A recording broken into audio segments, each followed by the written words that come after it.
Yorana, muy buenas tardes.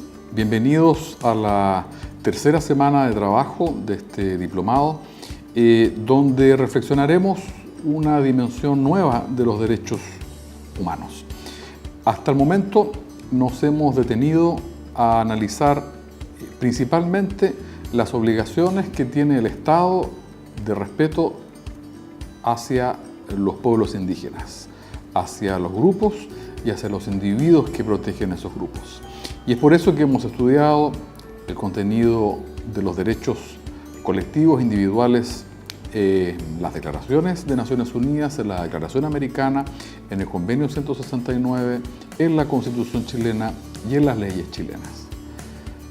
Sin embargo, hemos dejado deliberadamente de lado el análisis de una segunda dimensión de los derechos humanos.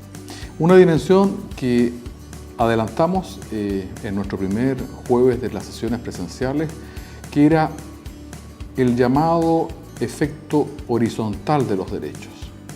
Nosotros explicamos que los derechos humanos tienen originalmente en la historia y en la praxis política un sentido vertical, es decir, la vocación para limitar el ejercicio de la soberanía. Pues bien, en el caso de la Constitución chilena y en el caso puntualmente del derecho internacional de los derechos humanos, se ha venido reconociendo una obligación ulterior, cual es la de limitar el ejercicio de la autonomía individual. Es eso lo que nosotros en nuestra primera sesión presencial llamamos el efecto horizontal de los derechos. Los derechos humanos ya no son solamente invocados como títulos de defensa para defendernos del Estado, sino también son invocados para limitar y ordenar el ejercicio de la actividad individual. Debemos, por tanto, a lo largo de esta semana, plantearnos la pregunta sobre cómo los derechos que las distintas fuentes que hemos analizado a lo largo de este curso, sea internacionales, sea nacionales, que están reconocidos para proteger a los pueblos indígenas, pueden también limitar el ejercicio de la actividad privada. ¿Se han planteado ustedes la pregunta acerca de cómo las relaciones de trabajo, las relaciones de empleo, deben respetar los derechos humanos? ¿Se han preguntado cómo las relaciones en el campo de la educación, por parte de quien presta servicios educacionales y por parte de quien los recibe, deben respetar los derechos humanos?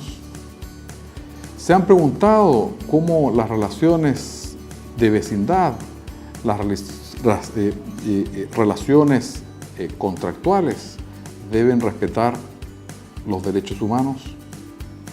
¿Se han preguntado cómo debemos respetar nuestros derechos en nuestro discurso privado, en el uso de nuestras redes sociales? Pues bien, esa es la pregunta que plantea el llamado efecto horizontal. Y específicamente, en el llamado efecto horizontal, una pregunta que vamos a analizar con particular detenimiento es el problema de las empresas o actividades empresariales frente a los derechos de los pueblos indígenas. ¿Deben las empresas respetar los derechos humanos o solamente se trata de una obligación de carácter estatal?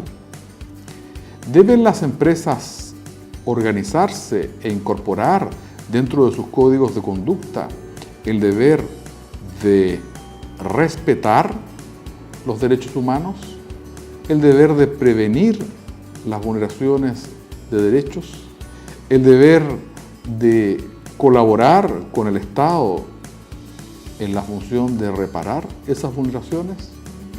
Esas y otras preguntas vamos a trabajar durante esta tercera semana. Muchas gracias.